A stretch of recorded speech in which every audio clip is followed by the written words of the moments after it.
guys, it's Joel, and I wanted to talk today about a point in therapy that a lot of people get to where we have to look at our interpersonal relationships, where we have to look at our shadow, and we have to look for essentially what we've been asking out of life through other people. So, Irvin Yalom, in his 1986 book, Existential Psychotherapy, says that there's a place in therapy that patients get to where they say, well, what the hell are people for anyway? And kind of what he means by that is a lot of time we reenact early trauma from life that's unconscious, and we continue to repeat that pattern in our life until we make that pattern conscious. Sometimes that's that we don't get what we need from a caregiver. We try and connect with an emotionally absent caregiver, so we become obsessed with connecting with people who are emotionally absent, and then getting angry when that fails us or fails to make us happy. We kind of project that need onto the world. It doesn't always come from parents, and sometimes it's events that happen or things in us that we're wrestling with. But I like to think of it kind of as this labyrinth. I like to think of the shadow, the unconscious shadow that we all have as this labyrinth, and that there's a place that we avoid going back into the center of. There's some feeling that we learn if we go back in there, we're gonna die, that we can't survive it. We learn that just in a very emotional, physical, body-brain way as a kid. And so when we start to go back in this place where we feel trapped, or we feel not in control, or we feel like I was open and honest and you saw who I was, and that's a bad thing, so what I am is bad and I can't ever show that, or we feel like I need to be able to reach in and connect and understand people and then fix them, and that's the only thing that makes me good, so I need to be able to fix people. If I don't have control over it or some sort of say in it, then I'm not lovable. Whatever it is, it can be very simple, it can be very complicated, but the point is that it's an unconscious thing. We're not choosing to do that. We're afraid of that place.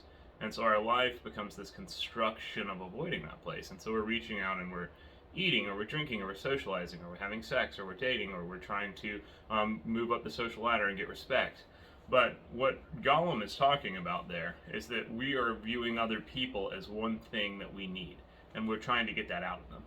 And when you bring this into a patient's consciousness in therapy, or into your own consciousness as a therapist, you start to realize, oh my gosh, my whole life has just been me saying like, well, I need to get all these people to like me, because like if I don't get them to like me, then that means that I'm not good enough.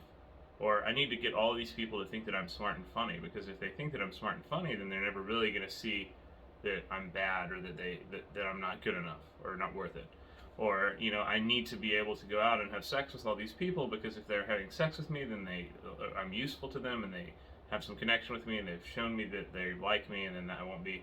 There's 100 different things. I mean, a lot of times you get very A-type competitive people who become a lawyer or a doctor, or climb up in a company, and the point of other people is to be not as good as me, so that I don't have to ever look at my own feeling of shame. But when you bring that up and a patient actually sees that, they hear you. In therapy, Yalom calls that the what the hell are people for anyway moment, because what he would do in his style of therapy is kind of point out, do you see how all of these patterns, every time you get what you actually think you want, you're not happy, and then you just go do it again. And a patient would be like, well, what am I supposed to do with people? If I'm not having sex with women, what do I do with them? I don't understand. A lot of times, if you want to switch to more of a Jungian language, that point in therapy represents the unlived life of the parent. It's a lot of times all the things that our parents were kind of supposed to do, but they never quite got to do. It was sort of what their journey was calling them to do, their own development was beckoning them to do, but they shut down and didn't go any further.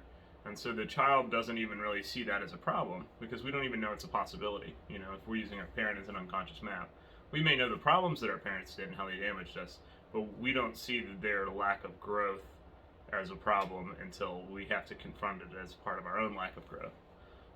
So when that becomes conscious and we're looking at it, people kind of wonder what other people were supposed to be for, what you're supposed to do with them.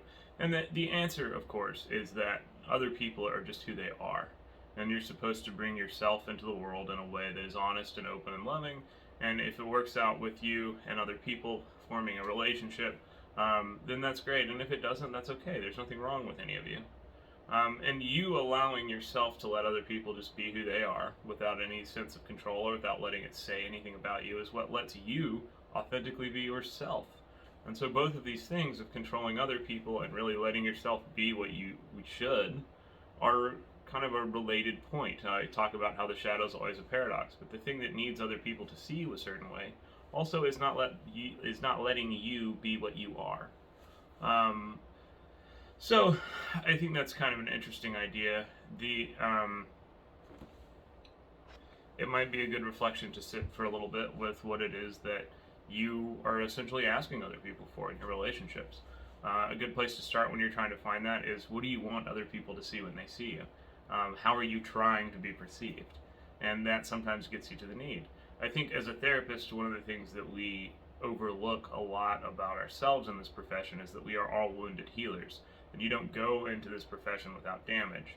A lot of helping professions are like that. Priests, nurses, doctors, cosmetologists, a lot of the time. But what happens is we don't get something that we need in childhood, and we try and fix the house. And then later we're out of the house, and we're still good at that, and we still see that system, and we're still trying to understand and deconstruct and fix people. And just like every other part of your personality, I don't think you can change that.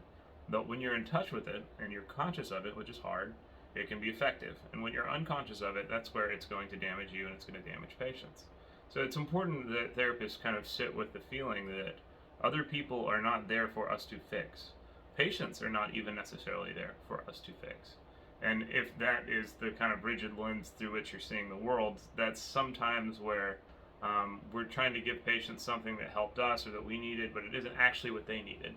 And it's where I see people cling to kind of too rigid of a modality and say, well, no, this is how everybody gets better, and you're not getting better that way, so you're not doing it right. Instead of just being like, well, I'm going to be open to see what this person needs to grow and heal. I'm going to keep learning about different modalities. Even if they didn't help me, maybe they'll help somebody else, and I'll maybe find something in that process that does help me. So I think as therapists, we also need to sit with this question. Thanks for tuning in. I hope that everything's going well, and check out our website at gettherapybirmingham.com, or check out our office at 2025 Shady Crest Drive, Hoover, Alabama 35216. Thanks.